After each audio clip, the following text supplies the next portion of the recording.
2311 21 10 19 dari kelas A1. Video kali ini saya buat untuk pemenuhan tugas mata kuliah Manajemen Bencana dengan dosen pengampu Ibu Nailul Hikmi SKM MPH. Tugas kali ini saya akan membuat video pembelajaran dengan topik rehabilitasi dan rekonstruksi pasca bencana dengan 6 outline pembahasan. 1. Definisi dan sasaran dari rehabilitasi dan rekonstruksi pasca bencana. 2. Prosedur umum rehabilitasi. 3. Ruang lingkup rekonstruksi dan rehabilitasi pasca bencana. 4. Lingkup kegiatan rehabilitasi. 5. Lingkup kegiatan rekonstruksi. Dan yang terakhir adalah koordinasi, permasalahan dan juga hambatan dari rekonstruksi dan rehabilitasi pasca bencana. Untuk itu, yuk simak video berikut. Baik, kita masuk ke dalam outline pembahasan yang pertama terkait dengan definisi dan juga sasaran dari rekonstruksi dan rehabilitasi pasca bencana. Berbicara terkait dengan rehabilitasi dan juga rekonstruksi, di sini saya mengutip definisi dari Undang-Undang Nomor 24 Tahun 2007, di mana rehabilitasi ini diartikan sebagai perbaikan ataupun pemulihan semua aspek layanan publik ataupun masyarakat sampai di tingkat memadai pada wilayah yang terdampak suatu bencana, di mana sasaran utamanya tentu normalisasi atau berjalannya secara wajar berbagai aspek pemerintahan dan kehidupan masyarakat seperti sebelum terjadi suatu bencana.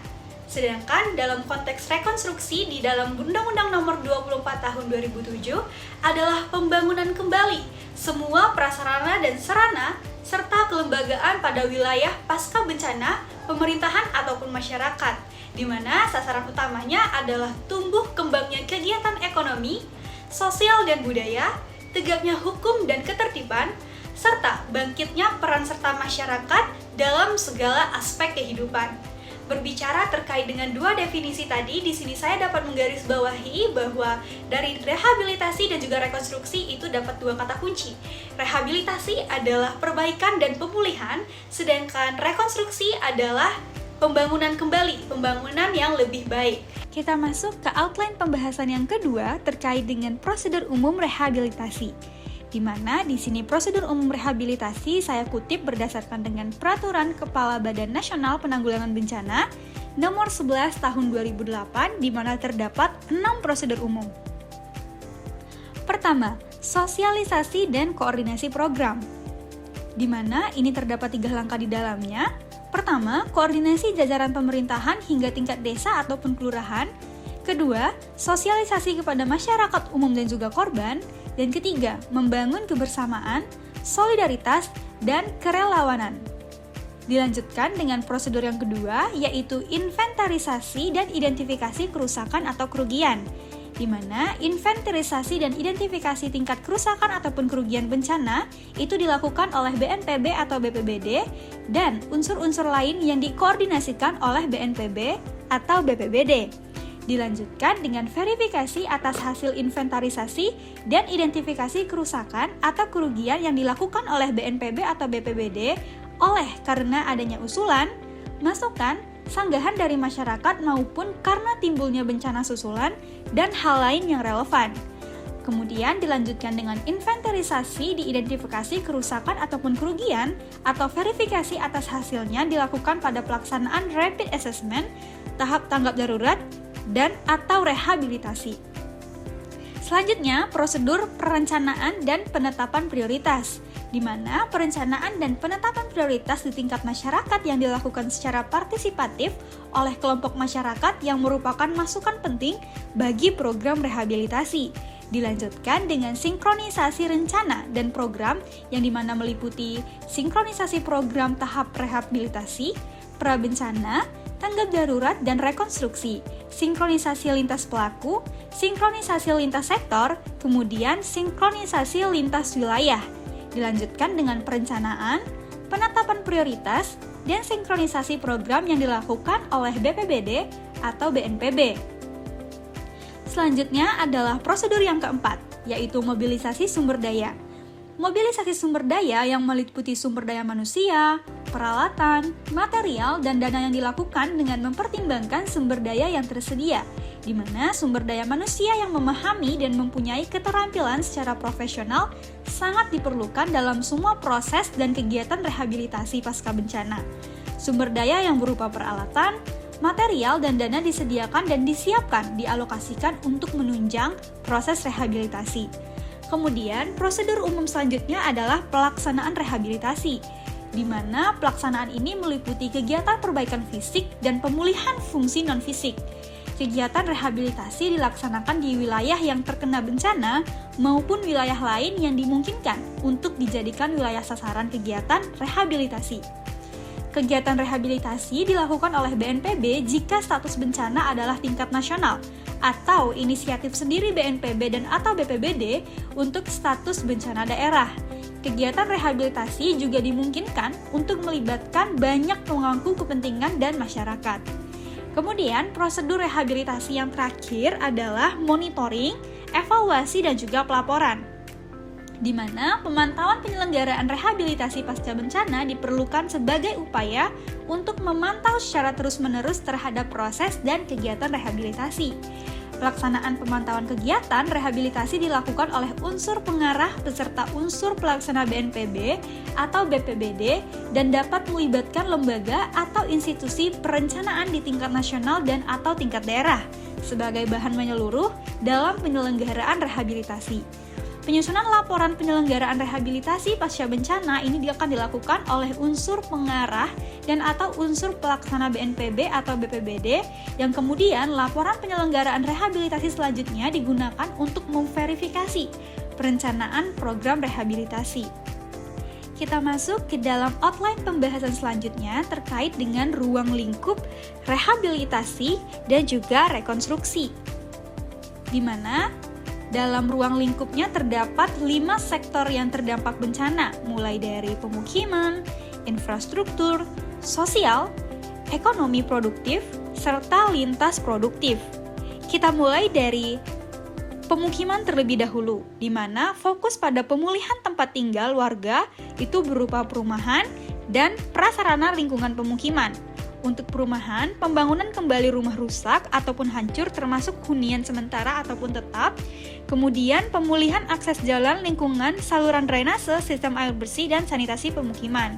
Di mana tentu tujuannya agar masyarakat bisa tinggal kembali di lingkungan yang aman dan juga sehat. Kemudian kita masuk ke yang kedua, yaitu sektor infrastruktur, di mana terdapat 6 bagian lagi. Pertama adalah transportasi, darat, laut, dan udara, di mana nanti termasuk dengan perbaikan jalan, jembatan, pelabuhan bandara, dan akses transportasi lain. Kemudian dari segi energi, di mana ini terkaitan dengan pemulihan pasokan listrik dan bahan bakar. Kemudian pos dan telekomunikasi, di mana pemulihan jaringan telekomunikasi untuk koordinasi dan layanan darurat. Kemudian air dan sanitasi berupa penyediaan air bersih dan sarana sanitasi yang layak. Dilanjutkan dengan irigasi dan pertanian, di mana perbaikan sistem irigasi untuk mendukung produksi pangan. Dilanjutkan dengan sumber daya air, di mana perlindungan dan pemulihan sumber air seperti sungai, pantai, dan juga danau, di mana tujuannya tentu untuk mendukung fungsi layanan dasar dan mobilitas masyarakat. Selanjutnya adalah sosial, di mana terdapat 5 pembagian secara spesifik. Pertama adalah kesehatan, di mana ini adalah pemulihan layanan kesehatan, bangunan fasilitas kesehatan, serta penyediaan tenaga dan logistik medis. Dilanjutkan dengan pendidikan, di mana rehabilitasi gedung sekolah, penyediaan alat belajar, dan pemulihan proses belajar mengajar. Kemudian dari segi agama, pemulihan tempat ibadah sebagai pusat spiritual dan sosial masyarakat. Kemudian budaya dan bangunan bersejarah, di mana pelestarian aset budaya yang rusak. Dilanjutkan dengan lembaga sosial, di mana dukungan pada lembaga pelayanan sosial, terutama untuk kelompok yang rentan, seperti anak-anak, lansia, dan disabilitas, di mana tujuannya tentu untuk memulihkan kondisi psikososial dan membangun kembali tatanan sosial yang ada di masyarakat. Selanjutnya di sektor ekonomi produktif, di mana pemulihan mata pencaharian dan roda ekonomi lokal yang terbagi menjadi 5 secara spesifik.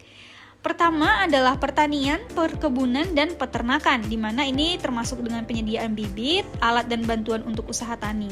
Kemudian kelautan dan perikanan, di mana ini pemulihan sarana tangkap, tambak, dan juga kapal. Dilanjutkan dengan industri kecil dan menengah, yang dimana ini berupa bantuan modal, peralatan, dan pelatihan untuk pelaku usaha kecil. Dilanjutkan dengan perdagangan, di mana ini rehabilitasi pasar dan akses distribusi barang. Dilanjutkan dengan pariwisata, ini merupakan pemulihan objek wisata dan fasilitas penunjangnya, di mana tujuannya ini adalah membangkitkan kembali ekonomi lokal secara berkelanjutan. Kita masuk ke sektor yang terakhir, yaitu lintas sektor, di mana terbagi menjadi 4 pembagian secara spesifik. Yang pertama adalah lingkungan hidup, di mana ini akan dilakukan konservasi dan pemulihan ekosistem, pembersihan limbah dan juga penghijauan. Kemudian di pemerintahan, penguatan kapasitas kelembagaan dan sistem pelayanan publik. Kemudian sektor keuangan dan perbankan, itu di dukungan dana, bantuan kredit, subsidi bunga, dan asuransi pasca bencana.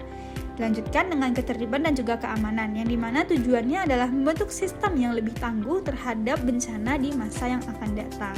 Kita masuk ke outline pembahasan yang selanjutnya, yaitu lingkup kegiatan dari rehabilitasi, di mana dalam lingkup kegiatan rehabilitasi ini terbagi menjadi 10 bagian secara spesifik.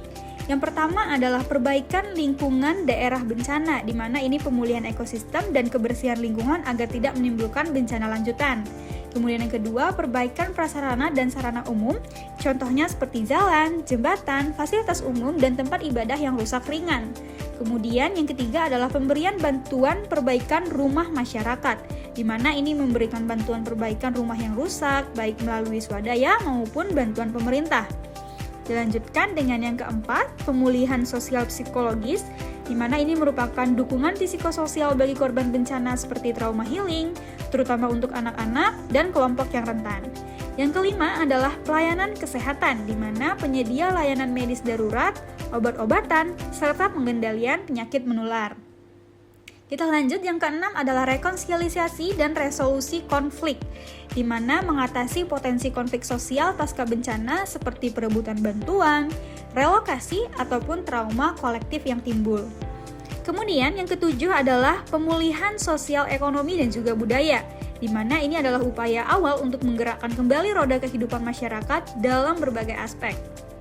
Kedelapan, pemulihan keamanan dan ketertiban, di mana dukungan dari aparat untuk menjaga keamanan wilayah dan mencegah tindakan kriminal pasca bencana. Dilanjutkan dengan yang kesembilan, pemulihan fungsi pemerintahan, mengaktifkan kembali fungsi administrasi serta pelayanan publik. Dan yang terakhir adalah pemulihan fungsi pelayanan publik, di mana ini memastikan masyarakat tetap dapat mengakses layanan penting seperti pendidikan, kesehatan, dan juga air bersih. Kemudian kita lanjut ke outline pembahasan selanjutnya, yaitu lingkup kegiatan rekonstruksi, di mana terbagi menjadi 8 pembagian spesifik.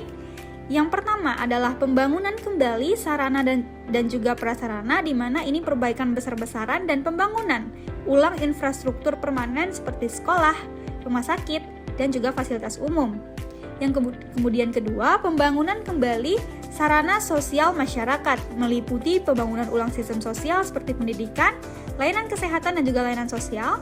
Yang ketiga, pembangunan kembali sarana sosial budaya masyarakat, di mana ini berkaitan dengan restorasi nilai-nilai budaya, tempat ibadah, situs sejarah, serta tradisi masyarakat.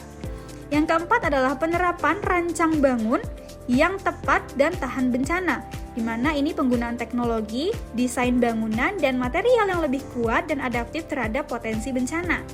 Yang kelima, partisipasi dan peran lembaga dalam organisasi kemasyarakatan dunia, usaha, dan juga masyarakat, di mana ini akan mendorong peran aktif dari berbagai pihak seperti pemerintah, LSM, dunia usaha, dan masyarakat dalam perencanaan dan juga pelaksanaannya.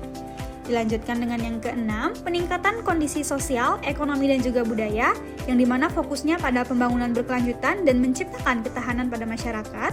Kemudian yang ketujuh, peningkatan fungsi pelayanan publik, di mana ini akan terjadi modernisasi dan penguatan sistem layanan dan memastikan aksesibilitas dan efisiensi. Kemudian yang terakhir adalah peningkatan pelayanan utama dalam masyarakat. Contohnya, sistem peringatan dini, layanan air bersih, listrik, kesehatan, pendidikan yang lebih baik dari sebelumnya. Selanjutnya, kita masuk ke outline pembahasan yang terakhir terkait dengan koordinasi, hambatan, dan juga permasalahan dalam rekonstruksi dan juga rehabilitasi pasca bencana. Yang pertama adalah Lembaga Koordinasi atau RR, di mana dalam proses rehabilitasi dan rekonstruksi pasca bencana, peran koordinasi sangat krusial untuk menyinergikan berbagai sektor. Yang pertama adalah Dinas Pekerjaan Umum, Dinas Perumahan Kawasan Pemukiman, kemudian juga bisa dengan Dinas Kesehatan, Dinas Sosial, Dinas Lingkungan Hidup, OPD lain di tingkat kabupaten ataupun provinsi, dan dunia usaha atau CSR, di mana dalam konteks permasalahan yang mungkin dihadapi itu ada koordinasi yang kurang fleksibel, di mana birokrasi yang kaku, mekanisme kerja yang tidak adaptif, dan menyebabkan lambatnya respon dan aksi lapangan. Kemudian permasalahan yang kedua adalah penanganan pasca bencana yang terasa lamban, di mana keterlambatan terjadi akibat berbagai faktor seperti keterbatasan logistik, sumber daya manusia, hingga keputusan yang memerlukan waktu karena banyaknya pihak yang terlibat. Yang kemudian, permasalahan yang terjadi adalah keterbatasan anggaran RR atau recovery infrastruktur. Anggaran seringkali tidak mencukupi untuk seluruh kegiatan rehabilitasi dan rekonstruksi, apalagi jika skalanya besar. Sekian pembahasan video kali ini terkait dengan materi rehabilitasi dan rekonstruksi pasca bencana. Jika ada salah mohon maaf. Wassalamualaikum warahmatullahi wabarakatuh.